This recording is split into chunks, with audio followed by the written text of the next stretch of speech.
الرحمن الرحيم الحمد لله رب العالمين والعاقبة للمتقين ولا عدوان إلا على الظالمين وأصلي وأسلم على نبينا محمد وعلى آله وأصحابه ومن اهتدى بهديه إلى يوم الدين. أما بعد فقد قال الله تعالى في محكم تنزيله وهو أصدق القائلين: يا أيها الذين آمنوا اجتنبوا كثيرا من الظن إن بعض الظن إثم ولا تجسسوا ولا يغتب بعضكم بعضا أيحب أحدكم أن يأكل لحم أخيه ميتا فكرهتموه واتقوا الله إن الله تواب رحيم. إلهي سبحانه وتعالى dadka mu'miniinta waxa uu amray akhlaaq aad iyo aad u qiimo badan, waxa uu faray arrimo aad iyo aad u wanaagsan oo anshaxooda iyo suluugooda iyo aadaabtooda wanaajiya. dadka mu'miniinta waxaa la amray inay noqdaan dad walaalo ah oo aan isdhibin, dad walaalo ah oo aan iscaynin, dad walaalo ah oo aan isxamanin. sidaa darteed ayaa diinteenna saliimka ah waxayna bartay akhlaaq saliim ah, waxay nagu guubaabisay arrimooyin fara badan oo aad iyo aad u wanaagsan. waxay nagala dagaalantay wax walba oo bulshada wax u dhibaya, wax walba oo quluubta mu'miniinta caragelinaya, wax walba oo buqdi iyo caro iyo dhibaatay ka dhalanayso. waxaa ka mida mawduuca aan doonayna inaan ka hadalno, kaasoo ku saabsan xanta, xumaanta ay leedahay iyo waxyaabaha ilaahay uu ka yidhi subxaana wa tacaala. walaalayaal, aan noqona dad u dhaga nugul awaamirta ilaahay, war aan noqona dad fuliya waxa loo diray, waayo waa danteena. aan noqona dad ka taga waxa loo diiday, ileen waa dhibkeenna ku jira. sidaa darteed ayaa mu'miniinta ilaahay asagoo jecel inay walaalo noqdaan, quluubta aysan xaqdi iyo xumaan isugu qaadin, ay noqdaan dad qiimo badan oo markay iska hor yimaadaan isjeclaada, isu weji fura, isku dhoolo caddeeya, ayuu siiyey awaamir qiimo badan. ilaah wuxuu yidhi: yaa ayuha aladiina aamanuu, war dadka iimaanka laga helay oo rabbigood rumeeyo, war dadka ijecel oo raba inay khayr helaan aakhiro, cadaab laga badbaadiye qiyaamaha, horjoogsiga ilaahay kurbada iyo dhibka jir laga badbaadiyee diyaargaroobay. yaa ayuha aladiina aamanuu ijtanibuu kathiiran min adann, waxaad ka fogaataan wax fara badan oo danniga ah. ha ismalaynina xumaan,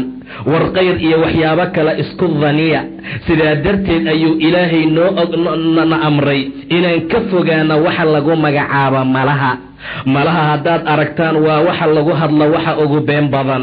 agdab xadiid iyo sheeko lagu hadlo tan u been badan waa malaha buu yidhi nebiga sala allahu calayhi wasalam. sidaa darteed war markaad wax malaynaysaan khayr isu daniya, war wanaag isku daniya. walaalkaa waa inaad mar walba khayr u malaysaa. danna almu'minuuna waalmu'minaati bianfusihim khayraa, war markii xumaan la maqlay oo hebel la caayey oo gabar saalixada la caayey oo arrin nooga timid xaggeeda, maxaan khayr ugu danin weynay? maxay danni khayra ugu qaadi weeyeen buu yidhi ila subxaana wa tacaala. war wax walba oo noo yimaado hadal ah, war wax walba oo walaal muslima naloogaga sheego iyo walaalad muslimad ah yaanan qaadanin ee dib ha loo dhigo. war khayr ha loo maleeyo, war khayr iyo wanaag qofka mu'minka isku daniya. yaa ayuha aladiina aamanuu ijtanibuu kathiiran min adanni, waayo ina bacda danni ismun, waa dembi buu yidhi ila subxaana wa tacaala. malaha gobolka mid ah. maanta malaana dishay, saabaan u malaynayaa.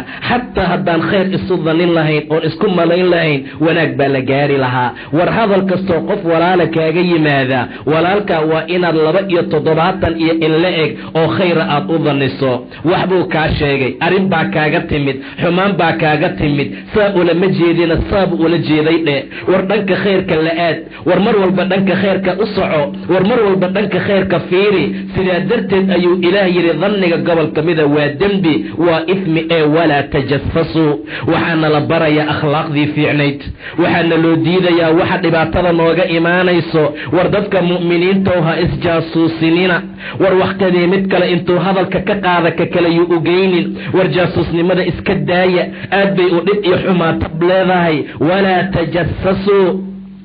walaa yaqtab بعضكم بعضا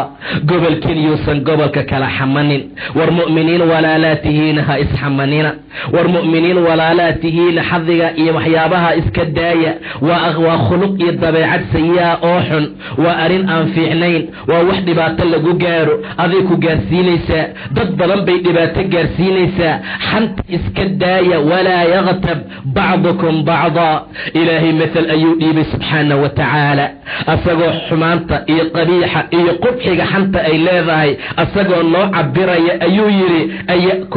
أيحب أحدكم ورمتكين مجعل يهي أن يأكل لحم أخيه ميتا ولكن هلبكي سأو ميتا إنو عنيا جعل بيري إلى سبحانه وتعالى ورحمت سلأو إله نوغو عبر يفيريا ورسل ما أنت أولنا ننسه لنا تيفيريا ورسل ما أنت أن أقول إحدبا لنا ينفيريا ورسل ما أنت أن أنقوني تدحمت شغكدك تيفيريا ورمجعل يهي أحد إذنك ميتا إنو عنو ولكن هلبكي ولبهدون نولان لها وحبي أهان لهيد أو ميت أهوليبا سريرت أيو ساريهي وبختي ودنتي حبالها الله وضع ورمجعشين إنه البيس اللي ذين قوقويو در اللي ذين كوغشو اللي ذين كريو أتكو قريسان أما أتكو قراعتان أما أتكو عشيسان فكرهتموه واد نعذين ولكن ميت هلبكيسا إناد عنتان صوماها ورحن تصاصو كليلا مته واتقوا الله إلهي كعبصدا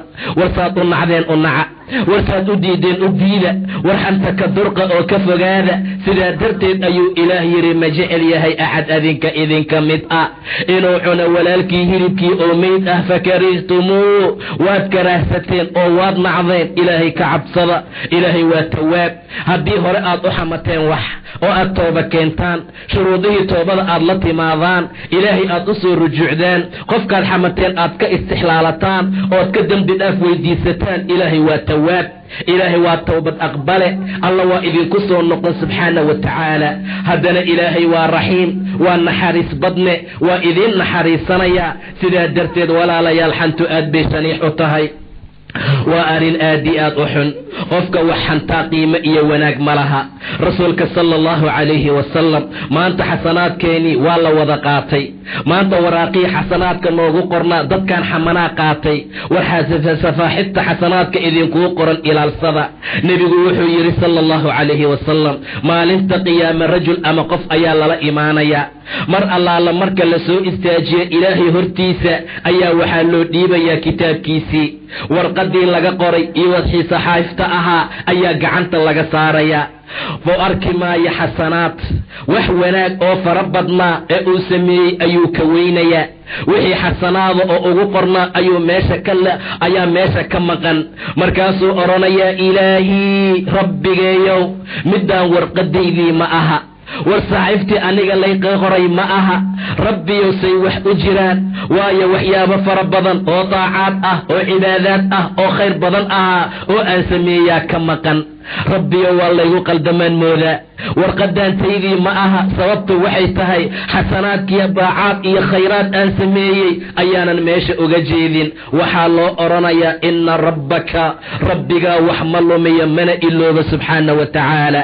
ilaahay wax ma lumo wax kama dhumaan ilaahay nasimooho mid wax hilmaamaa ma aha war camalkii qiimaha badnaa oo aad samaysay war khayrkii faraha badnaa ee aad qaadatay waa lagaala tegey dad aad xamataa qaatay war dad aad wax ka sheegtaa qaatay maanta markaan isu nimaado waa xamanaa walaalayaal xasanaadkeenii taabaaba'yey wanaageenii maanta lala tegey rabbiyo warqadayda ma aha yaanan dhihin maalinta qiyaamo war xasanaadkaagii waa lala tegaa lagugu jawaabayaa war xasanaadkaagii la qaatay war sayi-aad ayaa kuu soo haray dad fara badan oo aad xamatay oo habeen iyo maalin intaan isu nimaado aan ku korsheex cabno aan ku dul sheekaysanaa jira war dadkaasaa idinla tegey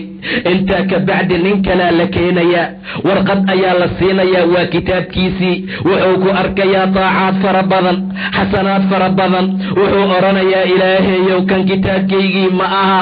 waayo waxaan uga jeedaa waxyaabo fara badan oo aanan qabanin oo taacaad ah waxaa loo oranayaa laa waayo rabbi subxaana wa tacaala wax kama lumaan mana ilooba subxaana wa tacaala hebel ninka la yidhaahdaa ku xantay hebel ninka la yidhaahda ayaa wax kaa sheegay, hebel ayaa xumaantaadii maca wax allaala wixii xasanaad ahaa ee uu lahaa xaggaaga loo soo celiyey. walaalayaal carafteena iyo xanta iyo waxyaabaha lamidka ah mamnuuc ayay naga tahay, aan dadaalno. waan u jeednaa qiyaamaha sida loo kala xasanaad qaadanayo, dirham iyo diinaar lama kala qaata buu yidhi nebiga. war intaad adduunka joogtaan qof walbow qofka kale waxa aad ka gashay u celi, war haddaad xoolo ka qaadatay u celi, war haddaad xamatay u sheeg oo ka xalaal noqo. intaan la gaarin maalin aan dirham iyo diinaar la kala qaadanayn, maalin aan dahabkaaga lagaa furanayn, maalin aan lacag iyo waxyaabo kale lagu kala baxaynin. qofka xumaanta sameeyey haddii xasanaad uu leeyahay waa laga qaadayaa xasanaadkoo kii la dhilbay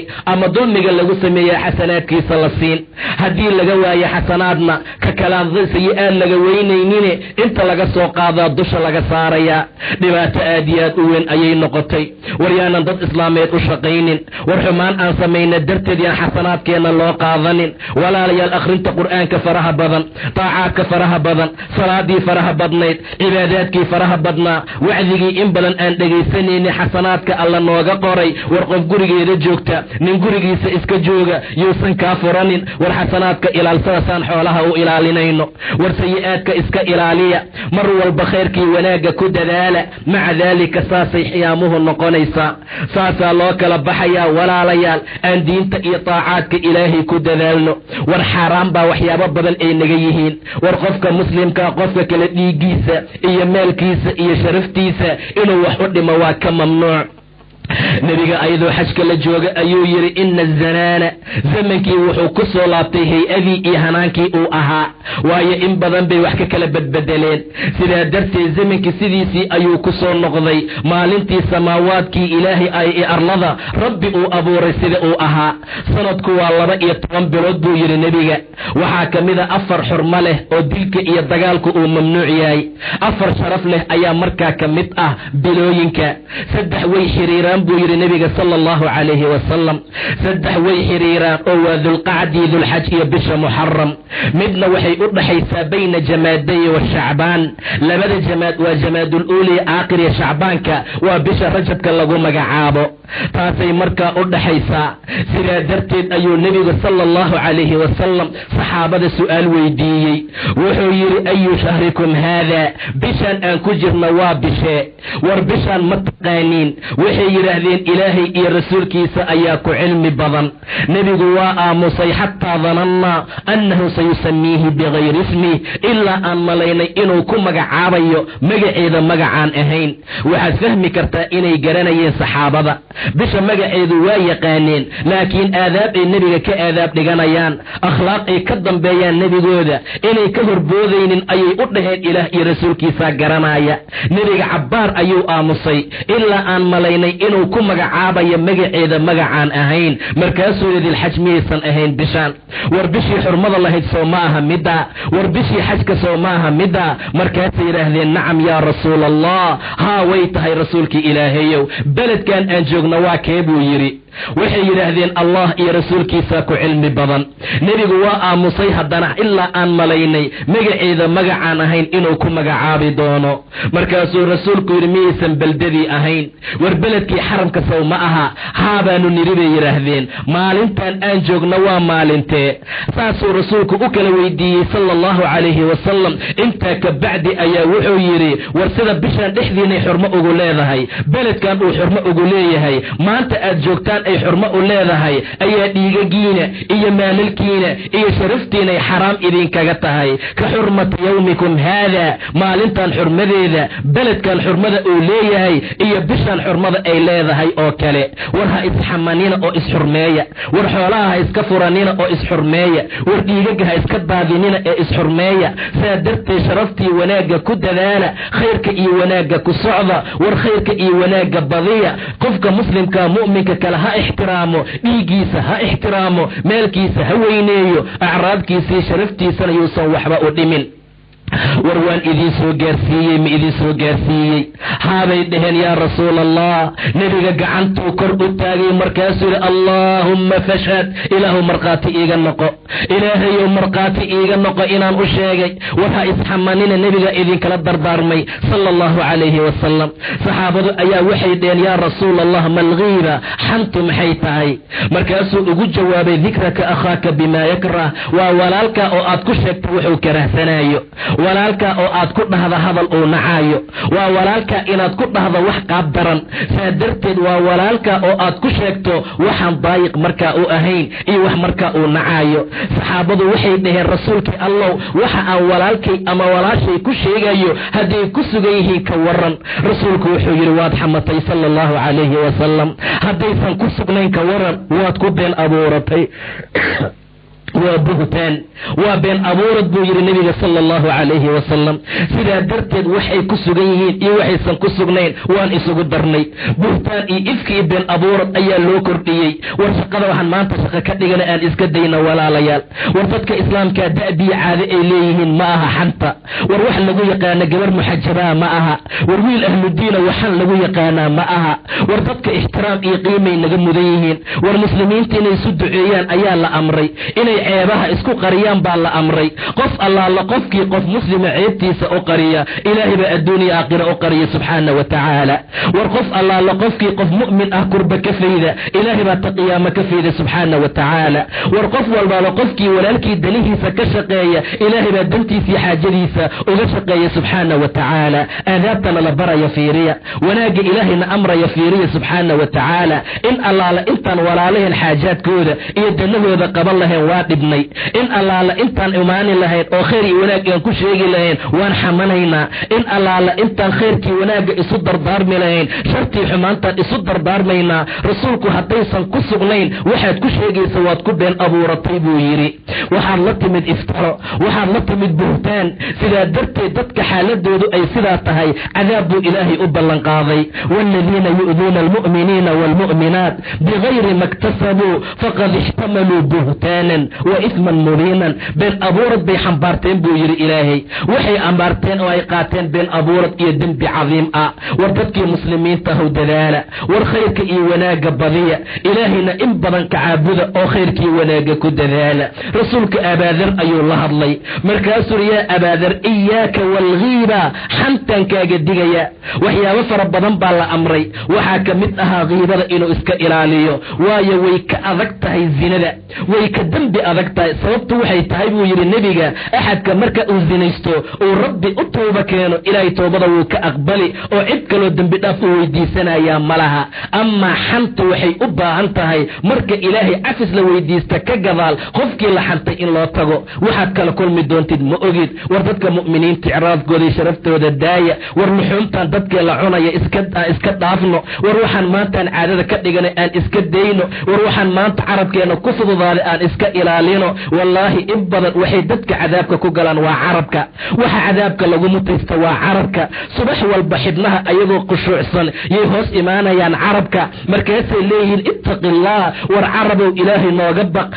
adigaan ku nahay haddaad toosnaato waa toosnaanaynaa haddaad qaloocato waa qaloocnaanaynaa carabka dhibaato badan oo ba'an buu dadka ku hayaa asagiina meeshaasuu kala qiibada iska ilaali war waa idinkala digayaa adi iyo xan war xan meel lagu haayo ha u dhowaanin war xanta iska ilaali oo in badan ka fogow waayo dhibaatada ayay leedahay ilaahay subxaana wa tacaala nebi muuse ayuu la hadlay markaasuu muusew qof allaala qofkii dhinta asagoo ka tooba keenay xan waxbuu xantay markaasuu tooba keenay wuxuu noqonayaa aakhirka ugu dambeeya jannada gelaaya xataa jannadii baa loo ogolaaday dhaqso la gelin maayo muslimiintii buu soo xantay gabar islaameed buu xantay qof gurigeeda joogtuu xantay nin gurigiisa iska jooguu xantay waa tooba keenay waa wanaagsanaaday wuxuu noqonayaa aakhirka ugu dambeeya jannada gelitaankeeda qof allaala qofkiisa ku dhinto asagoo musir ah asagoo daa'imayey oo xanta ku dultaagnaa wuxuu noqonayaa qofka ugu horeeya naarta gelaaya adaa lagugu furayaa haddaad xanta joojin weyso adaa lagugu bilaabayaa haddaad xanta joojin weyso weyso adaa horseed u noqonaya haddaad xadda joojin weyso war meesha holaca ee xirnayd ee meelay ka neefsato aryay ka qaadata aysan lahayn albaabkeeda marka saa loo ballaqo gabadhii waxamataa lagu ololinayaa wiilkii waxantaa lagu shidaa walaalayaal rabbigeen aan ka cabsano subxaana wa tacaala maanta wixii ka bilowda aan iskontaroolno war carabkeena aan xafidno isla markuu wax soo bixi raba ka fikir oo fiiri wax khayr badan hadduu yahay ku hadal hadduusan khayr ku jirin iska daa xataa haddaan dembi lagaaga qorayn inaad iska aamustaa ka khayr badan haddaan mar wanaag iyo khayr lagaaga qoraynin qof allaala qofka ilaahay rumaysan maalinta qiyaamo rumaysan khayr ha ku hadlo ama ha iska aamuso ayuu yidhi nebiga sala allahu calayhi wasalam ilaahay ma rumaysan tahay ilaahay ma ogtahay inuu dadka ciqaabaayo ma kaa daadegan tahay inuu ghafuururaxiim yahay war qiyaamo in la hortegaayo oo la istaajinayo oo la isxisaabayo oo xanta la iska fiirinayo oo qof aan la xisaabin aan meesha gudbaynin ma og tahay oo ma rumaysan tahay dadaal waayehee rabbigaa ka cabso bulshada iska ilaali xantooda qiimaad ku helaysid ma laha faa'iide aad ku gaaraysid male sidaa darteed axadka ugu horeeya ee gelaya naartuu noqonaya qofka musariga ah ee daa'ima hadduu ka tawba keenana waa midka ugu dambeeya sidaa darteed xanta aad ha laysaga ilaaliyo xanta oo layska daayo war xanta oo laga tago ayaa ilaahay waxa uu ka jecel yahay subxaana wa tacaala 10,000 oo rakacadood oo tatawucoo la tukado intaad salaad istaagto oo 10,000 oo rakacadood aad dukato ilaahay wuxuu kaaga jecel badan yahay adoo xanta iska daaya subxaana wa tacaala adoo carabkaaga ilaaliya subxaana wa tacaala waayo 100,000 oo xasanaad haddaad la timaado ood qof xamatoo lagaala taga ka waran rasuulku muxuu yidhi atadaruuna man ilmuflis war faqiir ma taqaaniin war ninka faqiirkaa ma taqaaniin saxaabadu waxay dheen faqiir fiina man laa dirham walaa mataac waa ninkaan xoolihii shilimaad jeebka ugu jirin alaabna aan guriga u aalin kaasaan faqiir u naqaanaa kaasaa faqiir ah lacag ma haysto wax ku iibsado ama way ku yar yihiin dhulkuu seexdaayo joodariu ku seexda ma haysto weel uu wax ku cunaa ma haysto idinka dhacsan tahay buu yidhi nebiga sidaa ma aha warkaa faqiir ma aha faqiir waxaa la yidhaahdaa nin salaad badnaa nin soom badnaa nin cibaado badnaa gabar xijaab xoog badan lahayd gabar diinta alle ku dadaashay wiil noocaas oo kale xasanaad fara badan qiyaame la yimid laakiin maxaa dhacay nin baa soo istaagoo yidhi ilaah kan waa yacaayey xasanaad baa laga qaatay waa la siiyey nin kalaa soo kacay rabba way xamatay xasanaadkeedii baa la qaatay 10 sano ama 7 sano qur'aan ay baranaysa nin baa la tegey haddana nin kalaa soo kacay ama gabar waxay yidhaahdeen dhiiguu iga daadiyey maalin xasanaadkiyaa la aruuriyoo laga qaaday weli dad baa taagan xasanaadkiina way dhammaadeen ka warrama walaalayaal xasanaadkii waa baaba wixii u soo qaray iyo wuxuu soo sameeyey dhammaan waa lala kala tegey ummad aan shaqaysan baa janno ku gashay ummad aan kasbanin baa cadaab uga badbaaday ummad baa xasanaadkoodii ku kabatay weli dad baa taagan fayl baa lagu jiraa ilaahayoo dhibkaasuu na gaarsiiyey ilaahayoo maalintaasuu iqtaabay ilaahayoo maalintaasuu iqadfay ilaahayoo maalin cabaad baa jira weli asagina meeshuu taagan yahay xasanaad laga siiya malaha maxaa la samaynayaa sayi-aadkoodii baa lasoo qaadayaa buu yidhi nebiga sala allahu calayhi wasalam dadkaa tacabanaya oo ishtakada sheeganaya xasanaadkii ninkan dhammaaday oo wax laga sii la waayey ayagaa sayi-aadkoodii lasoo xambaara dusha laga saari intaa kabacdi baa lugaha iyo gacmaha intay malaa'igtu qabtaan oo la jiidaan naarta lagu tuuri buu dhahay rasuulka sala allahu calayhi wasalam yaa ka faqiirsan walaalayaal ninkii koob waaye wax uu ku cabo kombeerobkeeri buu helayaa war qofkii ayadoo dhalaa waaye ayadoo qori laga sameeyey buu helayaa war qofkii sariir waaya joodari buu helaya oo faqiir ma aha war kii foodari waaya dhulkuu seexana oo faqiir ma aha war arag maanta qof la ma laha sidaa darteed faqiir waa ninka noocaas ah maalin cibaadiya xasanaad loo baahi badan yahay haddii saa lagaaga kala qaato oo saa loo kala gurto xantaa nagu kaliftay walaalayaal xanta aan joojina ilaahayna aan ka cabsana subxaana wa tacaala qeybka noocaasa aadaad bay u dhib badan tahay nebiga sala allahu calayhi wasalam caaisha la fadhisay ayadoo caaisha la fadhisay ayay caaisha waxay tiri xasbuka min safiya kugu filan macnaha tacni qasiira gaab maashi ula jeedaa war ceeboo dhan haddaad ka badbaataytid rasuulka ilaahayo safiyaadba meelaad ka gasho lahayn waxan aadaad u dhib badan laakiin caaisha wax weyn lama aha waxay la tahay safiya way gaaban tahay keliya saa darteed buu rasuulku indhihiisii isbedelay sala allahu calayhi wasalam rasuulku waa carooday sala allahu calayhi wasalam wuxuu yidhi caaishay meh ka har hadalka aad tiri wallaahi kelimad baad ku hadashay haddii biyaha badda lagu dhibciyo lagu daro dhadhankeeda iyo lownkeedii riixdeeda isbedeli lahaa badda ma ujeedaa hadalka aad tiri hebel baa gaaban ayadoo kaa maqan haddii biyaha badda lagu dhibciyo oo lagu dhex daro oo lagu dhex dheeho wallaahi midabkeedao dhan baa isbedeli lahaa badda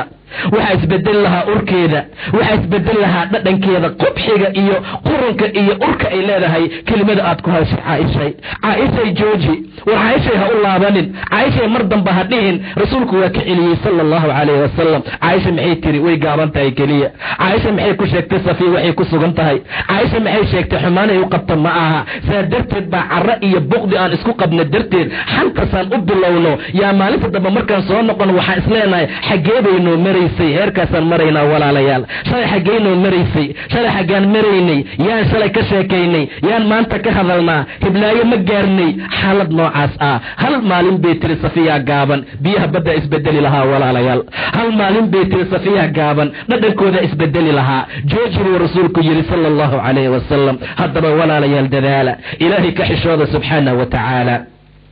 rabbi ka xishooda markuu rasuulku yidhi saxaabada alxamdulilah bay dhan ilaahay waanu ka xishoonaa. war ilaahay ka xishooda xaqa alxayaa, xishoodkan u run badan buu dhahay nebiga sala allahu calayhi wasalam. markaabay yidhahdeen maxaa loola jeedaa? waa inaad ilaaliso madaxa iyo wixii ku wareegsan buu yidhi nebiga. waa inaad ilaalisaa caloosha iyo wixii markaa ku wareegsan buu yidhi nebiga. qofkii arrintaas sameeya ilaahay ayuu ka xishooday xaqa alxayaa. war madaxa maxaa ku wareegsan? indhihii baa ku wareegsan, xafida oo ilaaliya. dhegihii baa ku wareegsan, xan ha ku dhegaysanina. afkii baa ku wareegsan iyo carabkii, xan ha ku sheegina. xaaladaa markaad la timaadaan, arrintaa markaad samaysaan, ilaahay ayaad ka sariigateen, ilaahay ayaad ka xishooteen. xaqa alxayaa walbadna wanaa xawaa, caloosha iyo wixii ku hareeraysan ayadana ilaaliya. farjiga ilaaliya, xoraan ha ku shubina caloosha. khayr iyo wanaag kula dadaala, diinta ilaahay ku dhaqma. war dad walaalaa noqda. hadday laxan aad maqashaan kadceedu daarta, warka celiya oo ka sajriya. haddaad kari weysaan isaga taga meesha. dhibaato fara badan bay leedahay, dhibaatay dadka soo gaarsiisaa. rasuulka sala allahu calayhi wasalam saasuu nooga digayaa. arrimooyin fara badan ayuu noo tilmaamayaa, waxyaabo fara badan ayuu noo cabirayaa. sidaa darteed walaalayaal aan dadaalno, ilaahayna aan ka baqno subxaanahu wa tacaala. qofka wax xamanaya wuu dhibtooday, qofka la xamanaya si khayr iyo wanaag baa ugu jira. war intaad wax xaman lahayd adiga ha lagu xanto, war intii aad wax xaman lahayd adiga ha lagu xanto, taabaa wanaagsan. carabkaaga aad u ilaali. xasan ibni cali baa maalin loo yimid, markaadaa layidhi xasano waa lagu xantay, oo yaa i xantay, fulaan baa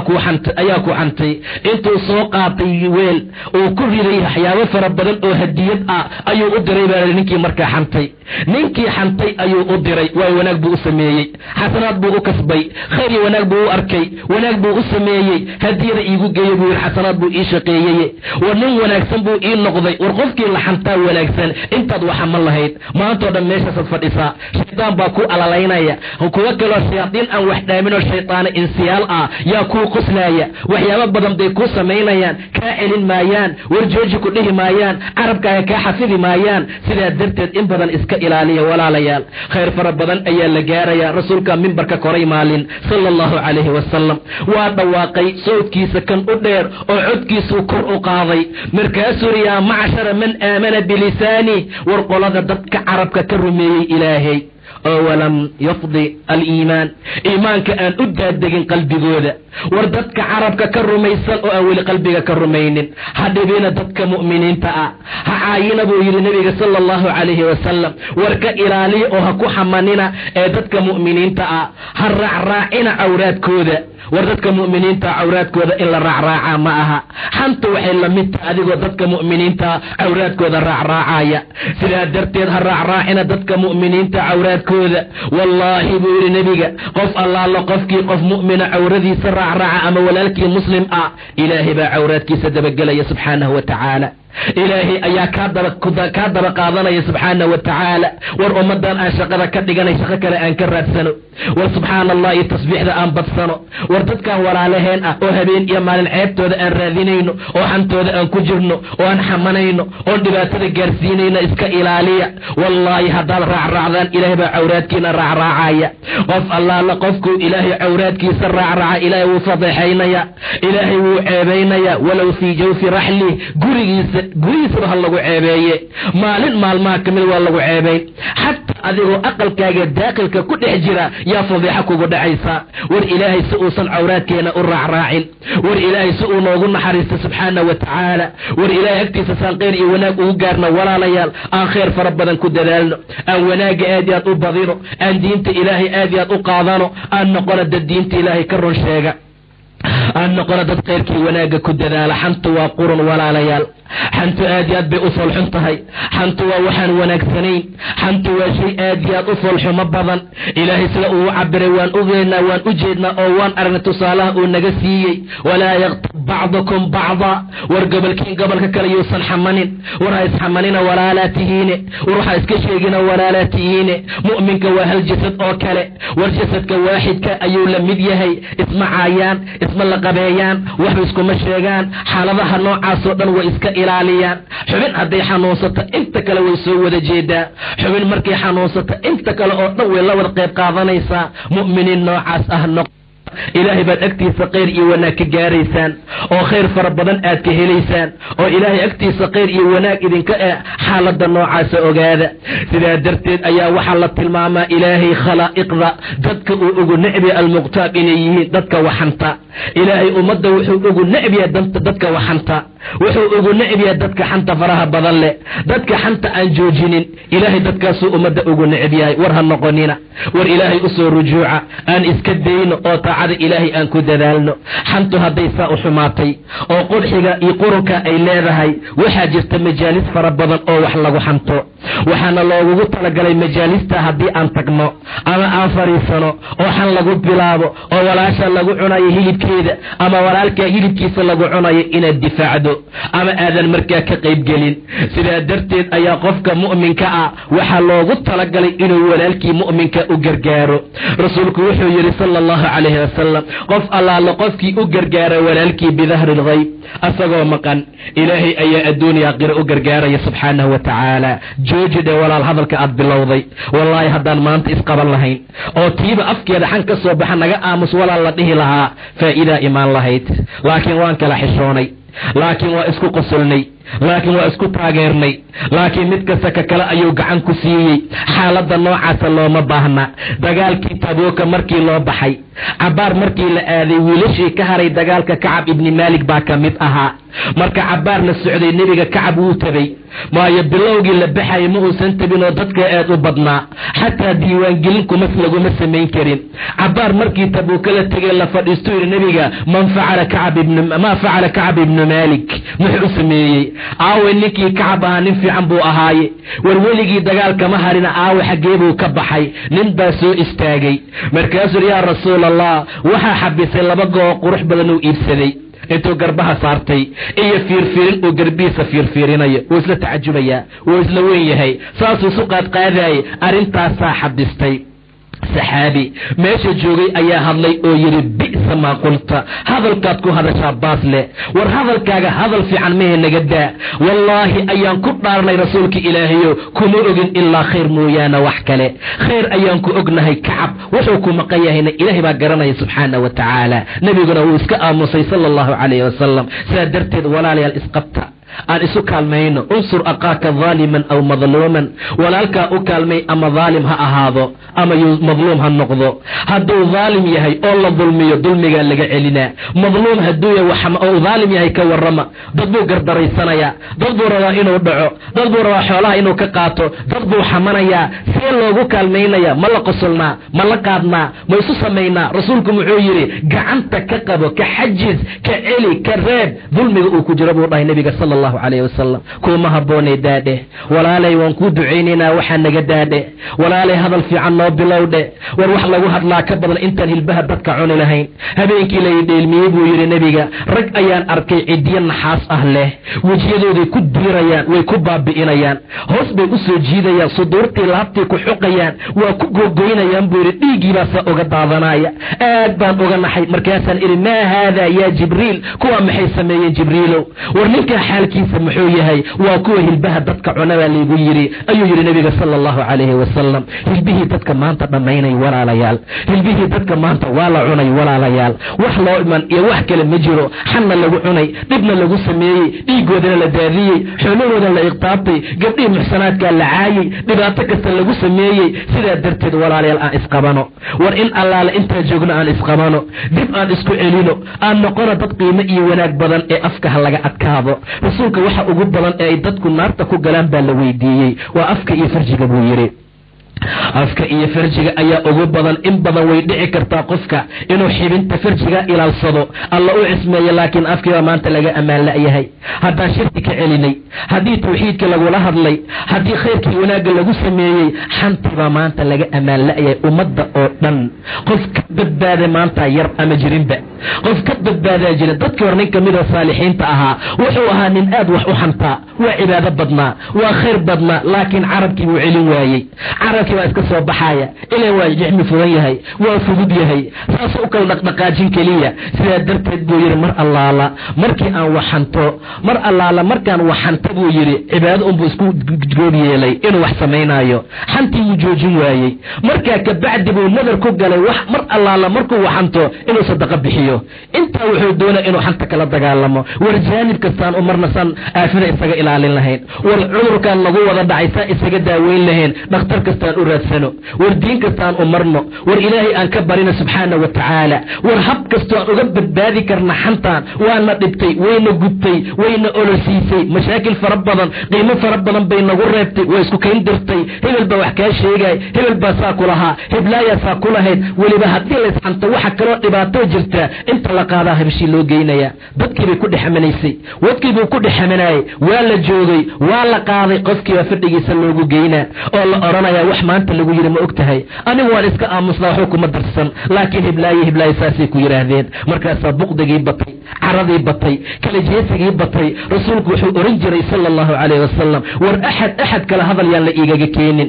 war waxii la raba ha la iga sheego qor qof hadal yuusan saxaabadeeda iiga keenin waxaan jeclahay inaan u soo baxo ana saliimu sadri anoo laabteedu ay caafimaad qabto hadal maanta marka laguu keeno walaashaabaa saa ku lahayn lagu yidhaahdo say aad wada subcinayseen aad muxaadarada wada joogteen aad suuqa ka wada adeeganayseen aad maxabay idinkaga dhexaysay subaxa dambe waxaad bilaabaysaa inaad kasii jeejeesato waxaad bilaabaysaa inaad wejiga siin weyso waxaad bilaabaysaa inaad karahsato waa shaytaanka ficilkiisa tii buu bilaabayaa arrintii buu samaynayaa waa sii weyneynayaa xaaladiisii buu buuninayaa war hawshii shaytaankaan maanta haynaa tii ilaahayna waan gabnay subxaana wa tacaala war wuxuu shaytaanku jeclaabaan maanta ku dhaqaaqaynaa wixii ilaahay caragelinayay ayaan samaynaynaa war waxa ilaahay farxad geliyo ka raali noqonaya aan samayno war waxa shaytaanku uu ku karahsanaya aan samayno war wuxuu nagu nacaya aan samayno waa wax la nacee war jaceylkiisa qiimihii faa'iido aan ku leelayna malaha war mid kasta waa dhibkeena iyo wanaageena mid ka tagayaa ma aha war shar iyo xumaan buu mar kasta nala doonaa dikriga ilaahay ayaa xantiina ilowsiisay waa ficil shaytaane dikrigii ilaahay ayuu xumaantiina ilowsiiyey shaytaan ayaa ugu wacan istaxwada calayhim ashaytaan fa ansaahum dikra allah shaytaan baa ka qaalib noqday shaytaan baa xumaan u qurxiyey xantii buu banaanka u soo dhigay wanaag ayuu ugu tilmaamay khayr iyo wanaag buu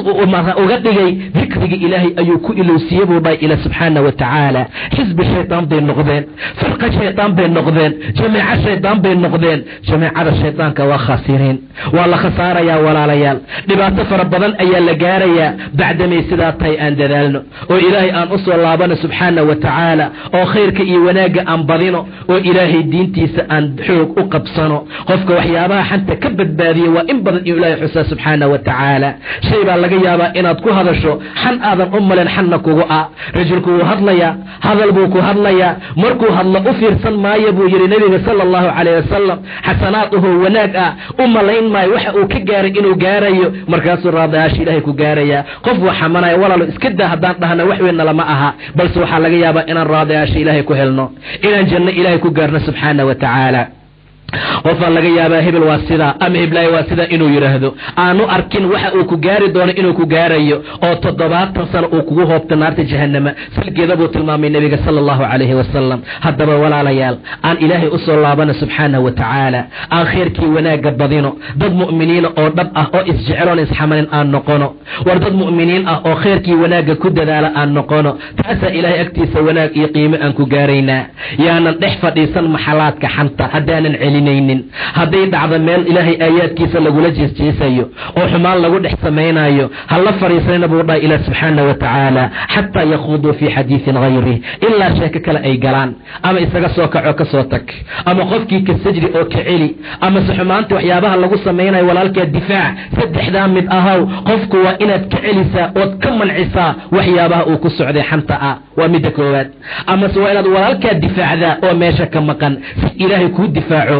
wejigiisa 70 sano meel loo socdo naarta laga fogeeyaa buu yidhi nabiga sala allahu calayhi wasalam qofkii walaalkii difaaca cirdigiisa difaaca sharaftiisa difaaca ilahay baa saa u difaacaya subxaanahu wa tacaala amase isaga soo dhaqaaqoo meesha isaga soo tag saasay markaa noqonaysaa war yaa ballan qaadi kara inuu carabkiisa ilaaliya ayuu yidhi nabiga sala allahu calayhi wasalam yaa ii ballan qaadaaya inuu carabkiisa ilaaliyo war yaa ii ballan qaadaaya inuu farjigiisa ilaaliyo war yaa xumaan iyo zina iska ilaalin kara war yaa iska adkaan karoo gabar ah war yaa iska adkaan karoo wiil ah war yaa carabkiisa rabbi xus badan ku samayn karo khayr ku sheegi kara oo taacada ilaahay u adeegsan kara war yaa iska aamusi kara hadduu khayr sheegaynin war yaa ka ilaalinaya xan war yaa xumaan ka ilaalinaya war yaa macaasi carabkiisa ka ilaalin kara maxaa loo ballan qaadaya jannaan u ballan qaadaya buu yidhi nabiga sala allahu calayhi wasalam war yaa kari kara war yaa heli kara waa ballanqaad rasuul sala allahu calayhi wasalam waa waxyi xagga ilaahay uga yimi subxaana wa tacaala jannadiibaa halkaana loo dhigay laakiin maxay ku xihan tahay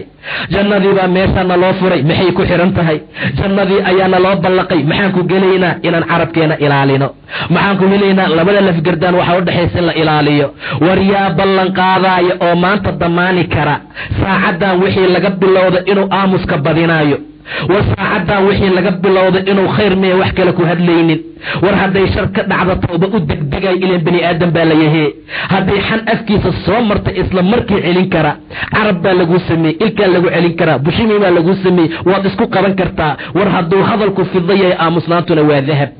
war aamusnaanta waa shay qiimo badan laakiin inta samaysaa yar waa xikmadooyin fara badan waa aahaar fara badan ay tilmaamayso sidaa darteed yaa ballan qaadaya buu yidhi nebiga halkaa buu ballanqaad la taagan yahay sala allahu calayhi wasalam halkaasuu janno la wareegayaa sala allahu calayhi wasalam halkaasuu leeyahay yaan siiyaa oo labada arrin keliya ka adkaanaya waan ka adkaan la'nahay carabkii waana cunay waa la sii daayey farjigii waa lagu sii daray ummaddii dhibaatii balbahaar bay ku dhex jiraan war jannadii maanta waa dayacnay walaalayaal war waa silca ilaahay badeecada ilaahay waa qaali subxaana wa tacaala man khaafa adlaj war qof allaala qofka baqaya waa degdegaa dhaqso ayuu tagaa manzilkiisii meeshiisa qofkii degdega manzilkiisuu gaaraa silcada ilaahay waa jannada silcada ilaahay waa qaali subxaana wa tacaala sidaa darteed walaalayaal ballanqaad buu nebi moxamed noo sameeyey waxaana la ku xiray 2 shardi oo keliya labadaa shuruud aan ka soo baxno si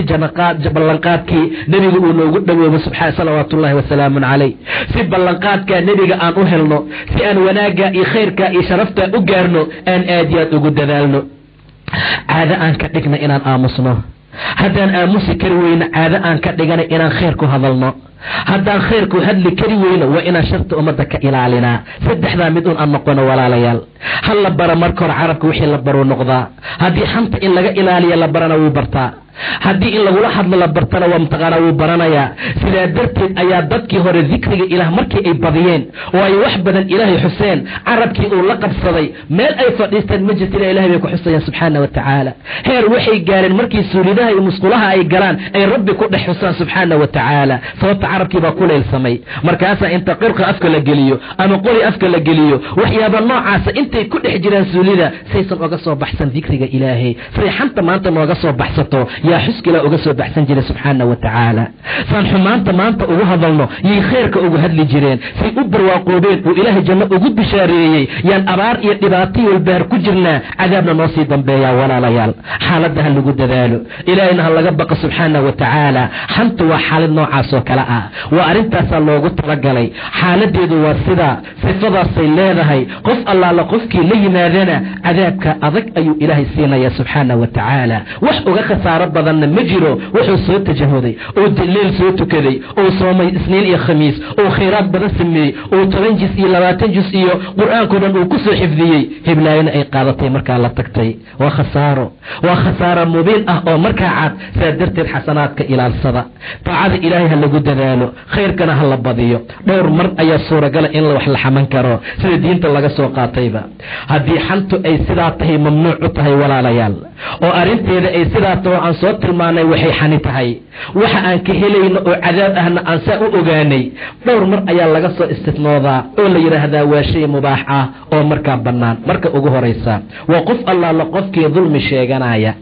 dulmi buu rabaa inuu nin qaadi ah ama sultaan ah ama madaxweyneah ama qof wax uga qaadi karaa inuu ka dulmi sheegto wuu tegayaa qofkii dulmiye buu sheegayaa wuxuu u baahan yahay ayuu sheegayaa qofkii wuu maqan yahay hadalka aad sheegaysid ka dacwoonaysana oo dulmiga aad ka sheeganaysa ma raba in la sheego sida Hinde bintu Cudba oo kale intay nebiga u timid bay tiri yaa rasuul allah in abaa sufyaan rajul shaxiix waa nin bakhayl ah waa nin gacan adag waa xan waa uu ka maqan yahay ani iyo carruurtana ma siiyo wax markaa nagu filan ee maadaan jeedkiisa u gadaal maro oo aan kala baxo wixii markaa aan u baahnaa oo masaariif ah ma dembi buu igu noqonaya waa tadallum waa dulmi sheegasho laakiin ninkii way xamatay ninkeedii xambi gaarsiisay laakiin maxay rabtaa inay wanaag gaarto waxay rabtaa xaqeedii inay ka dulmi sheegato markaasay tiri abaa sufyaan rajul shaxiix ah weeye waa nin baqiil ah waa nin gacan adag hantina haystaa in yar buu masaariiftana siiyaa ma inkirin wax nagu filan ma siiyay tiri waxa laga fahmayaa wax yar inuu siinayo marmar baan u gadaal maraa jeebka oo aan kala baxaa markaasuu rasuulku ku yiri kala bax oo qaado adi iyo ilmahaaga wax idin ku filan oo macruuf ah fasaad ma aha waa wixii yaro ka dhinaada wixii biilka lagu sii kabaayo ma oran ninku wuu ka maqan yahay xamanin way dulmi sheegatay arrintii bay u bandhigatay arrinta koowaad waa arrin noocaas oo kala ah nabiga sallallahu alayhi wasallam waqtigiisa nin baa jaar lahaa baa la yiri daris aad buu u dhibi jiray dhib badan buu gaarsiin jiray waa tegey markaasuu rasuulka u tegoo yiri yaa rasuul allah jaar dhib badan baan leeyahay wuu idhibaa mashaakil buu igaarsiiyaa waa tadallum waa dulmi sheegasho dhibka lagu hayo qaadi u sheeganayaa dhibka lagu hayo suldaan u sheegana rasuulku wuxuu ku yiri alaabtaada kala soo bax baa la yiri oo kama qaal kala soo bax alaabtaada wadada ku daadso mar allaala markuu soo bixiyo qufay alaabtii oo wadada ku dhow dhexdaadiyay yay dadka ku soo maran war maalak maxaa kugu dhacay war maxaa ku war maxaa uga soo baxday gurigaaga jaar baan leeyahay dhibaya nebigaan u sheegay saasuuna markaa i yiri ninkii dadkii waxay dheen Allah lacanado ninkii dariska dhibay nacalad bay ku bilaabeen waxay ku bilaabeen inay hoojiyaan waxay ku bilaabeen inay haraaraan inta ka bacdi baa ninkii maqlay intuu soo laabtay buu gurigaaga ku soo laabo wallahi ayaan ku dhaartay mixi maanta waxay ka bilowda inaan dib ku gaarsiinaynin laakiin dacwada laga dacwooda laftigeedu waa xan waana laakiin xambaran waa arinta koobaad talabaad istafbu qofku reediinaya wuxuu doonayaa inuu fidwo dalbado macnaha arin asaga ku saabsan ninka mufti toonka ah ee jawaabta doonka ayaa wuxuu u tagayaa qof caalim ah ama qof sida hadda aan soo tilmaanay intuu u tagu leeyahay zalamani akhi walaalkiiba i dulmiyey ninkaygiibaa saa igu dulmiyey hebel baa waxaa igu sameeyey ninka ay ka dacwoonayso waa xan uu maqan yahay balse intay fidyo dalabto way iftadado iyo oranaysaa saasuu i sameeyey wuu iga tegey ima biilo waxa iguma sameeyey wuu iga safray arrimoyin noocaas waa xan laftigeeda laakiin waa loo ogol yahay qofka xaaladda noocaas oo kale ah inuu ku gaaro dantiisii waxyaabaha markaa la midka midda saddexaad waa isticaana qofku wuxuu rabaa inuu gargaar weydiisto qof u kaalmaysto munkar la suulinayo ama si ummadda dhib laga qaadayo iyo wixii markaa la mid ah qofka isticaana ayuu dalbayaa munkar baa la suulinayaa meeshaasaa xumaan lagu haayaa hebel iyo hebel arrintaabay sameeyaan gurigaabay qamri ku cabaan waa ma wanaagsana laakiin wuxuu rabaa qofkan inuu kaalmeeyo وبشرط قفك أسدا ليه إنه منكر كزولين كرو إنه وحي ترتري كرو لكن اسكده اسكشيك إيو ووحفة إذا اللهين تلفتي قد الله مباهنا قضبك أفرار ومسلمين لوديقو إيا نسيحين تودا مر الله على مركة وحلوغا نسيحين أيو مر الله على مركة مسلمين وحلوغا ديقا أيو حارنت نوعا سوكلا وحي انت بدل علماء استعمالان دادك باوعان أولا باوعوه معنا دادك جريحيس دادك سنة أسانيد إيو أحاديث ورسو أوكلا مركة مقاش حديث كان ضعيف صوبت وحيته hebel baa ku jiro oo xifdi fiicnayn hebel baa ku jiro oo sidaa ah waa maxyaabaha ay arinta isticmaalaan xaaladda noocaas oo kale ah sidoo kale marka qof uu kula tashto arin baa doonaya guur ah wuu kula tashtay hebel baa rabaa inaan guursaday gabadhii ku tiri ama heblaay ayaan rabaa buu ku yiri sidee xaaladeedu tahay ma guursadaa maxaad ka taqaanaa maxaad igula talinaysaa xaaladda noocaas ah iyo qofku inuu rabo inuu qof la shirkoobo ma yaqaan muaamaladiisa wax walba oo ceeb ah ee qofka ku sugan wuu sheegi karaa qofka nasiixada laga doonay iyo qofka marka laga rabo Faadima binti Qays mar allaala markii ninkeedii talqadii saddexaad uu ku soo furay nabigana uu yiri guriga ku cidda tirso markii ku dhamaatay ciddadana ii soo sheeg waa u timid way soo ogeysiisay waxa kale jiray tiri inay laba nin isoo doonteen ee kala guursadaa waa yihiin buuri nabiga waa Abu Jahm ininka Muawiya lagu magacaabo labadaba ha guursan buuri Muawiya Su'luud wax xoolaa malaha anti malaha baaybaad ugu agdhiman yaa soo aray Abu Jahm waa nin u shaba aan qoorta ka dhigin uu naagato garaac badan yahay ama uu safar badan yahay labadaba iska daa Usaama guursan buuri nabiga sallallahu alayhi wasallam wiil adoomaad buu ahaa bay tiri laakiin ilaahay nabigiisa ayaa warka hadalkiisa ayaa yeelay ilaahayna khayr fara badan ayuu iiga dhigay subhanahu wa ta'ala haddaba xaaladda noocaasi way banaan tahay ayadana tacdiirka muslimiinta looga digayo qof rabta inaad la shirkoodo war ninkan amaanada ku fiican ma aha nin wanaagsan ma aha waa nin aan fiicnayn waa nin laga shirkoobi karin walaalow iska daa ala wajhi nasiixa ka noqoto laakiin inaad ka faa'iideysato cod aad ahaydeen iyo dhibaato kale aad kula beegsato marka waa mamnuuc midda shanaad waa nin mujaahir ah oo la jahray xumaanta fisqigiisi bid'animadiisi qamradii wadada ku cabaya xumaantii buu sameeynaya waxa noocaas ah oo cuyuubo ah ee uu sameeynayo hadii la xuso ee marka la sheego dhibaato kuma sugna ninkii qamri cabka ahaa qofkii nooca ahaa cidii nooca marka ahayd ilaa waxay la soo bixinay banaanka la yimideen xumaantooda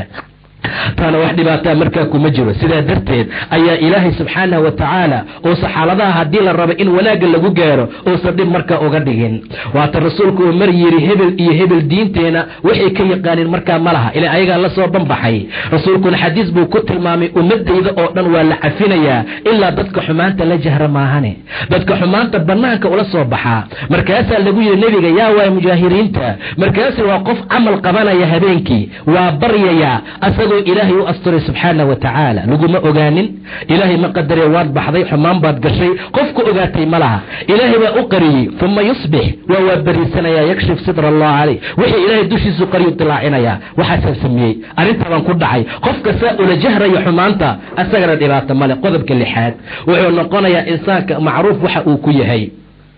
insaanku hadduu laqab macruuf oo mucayana uu ku yahay asagana dhibaato kuma sugna ujeedaduna ay markaa tahay in markaa la tacriifiyo kal acraj sida ninjiis oo kale waa dhagoole waa indhool iyo wixii markaa la mid ah hebel si kale oo lagu fahmayana ma jiro xaaladda aydan dhibaato markaa kuma jirto laakiin ma banaana in mukhaatab noocaas shakhsi kasta lagula yiraahdo haddii lagu aqoonsan karo arinta arin aan ahayn oo tacriifkiisa aan saas looga baahnayna fa huwa afdal wa awla taasaba ka fadli badan oo ka awliyeysan marka saddexdaa bay ka soo istinbaadeen ama ay ka soo istinoodeen culimada xanta wixii ka soo haray walaalayaal wixii inta aan ahayn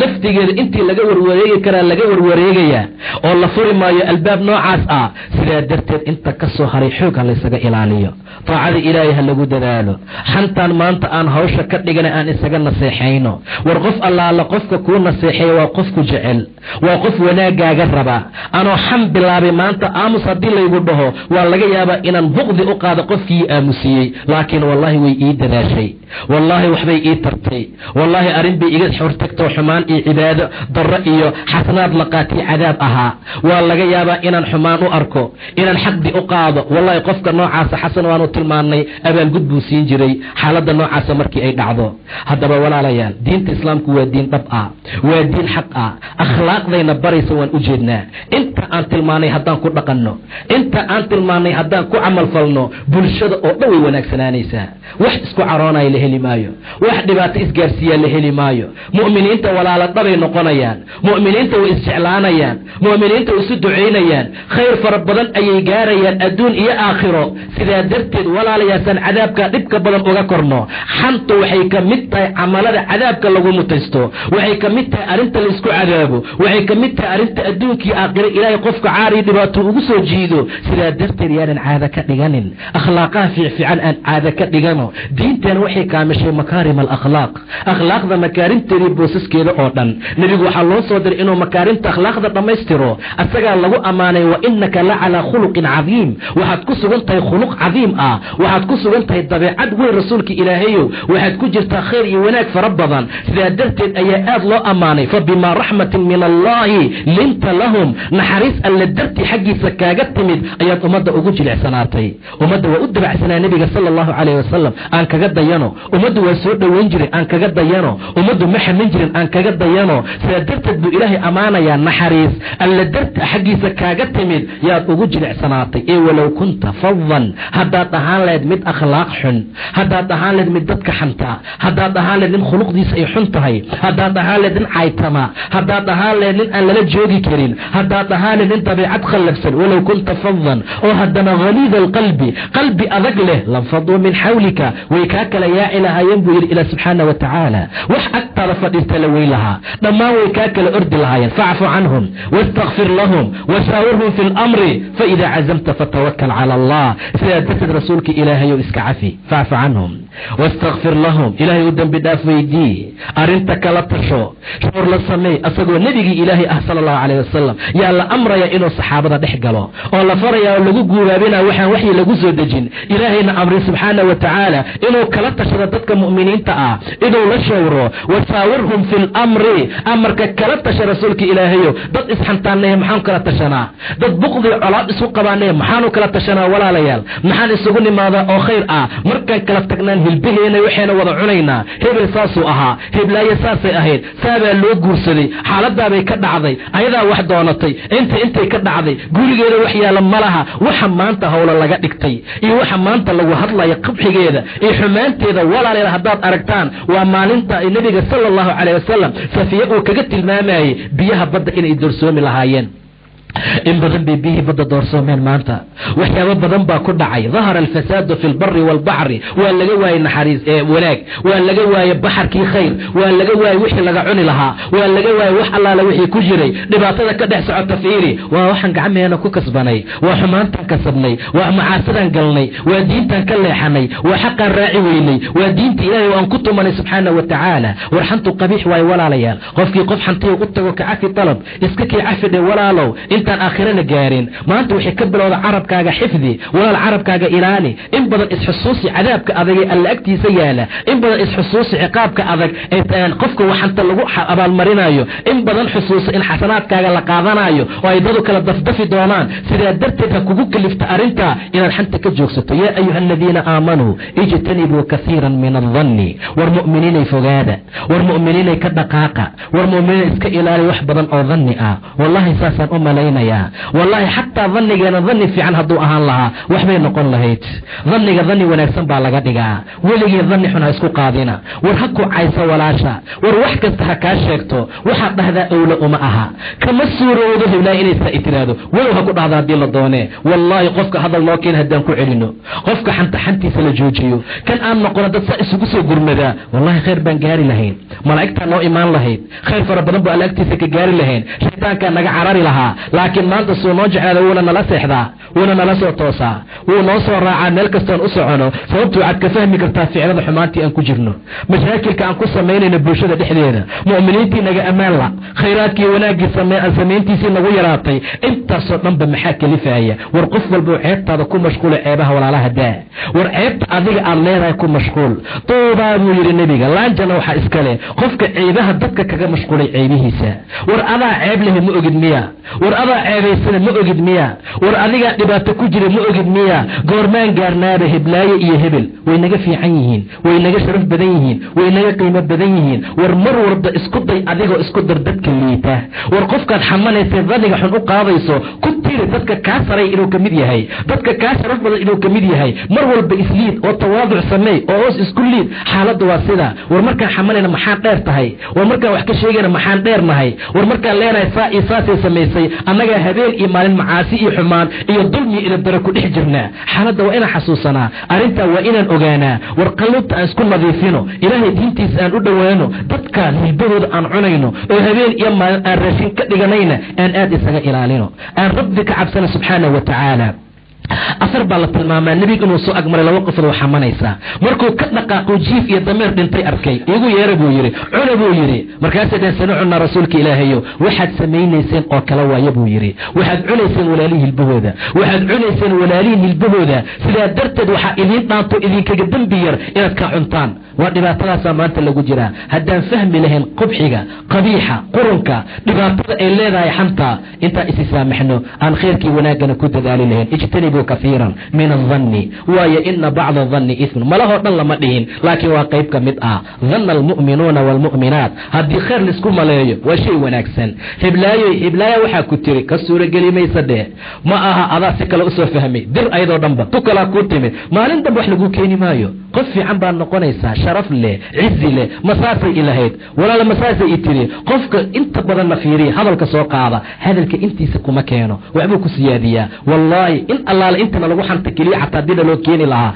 شرف با لغاري لها بارسو بيغيسا ويسو بوحينيسا وانت وحال رأي انه عريسيو كثيرا من الظن ان بعض الظن اثم ولا تجسس هذا جاسوس وهذا الكل اسك قاده قبل كي يوصل قبل كلا حمن ولا ليال ولا يغتب بعضكم بعضا مجعشهين ولا لهين وميت او سيل جيفا هيبكود الى عنتان ما يدها فكرهتموه وابن عدن سوما الهي كعبصدا الهي والتواب الرحيم هل توبه كيدو نحريست الى ان هل الراديو الى حق ينكبريا انه حق نوافجيو نغنا الى حنتي دباتده اي لهدهي انت حمننا انه الهي نغا عفيو فعدا وحي كبلودا الهي عربكينا حفيده وبالله التوفيق والله سبحانه وتعالى اعلم.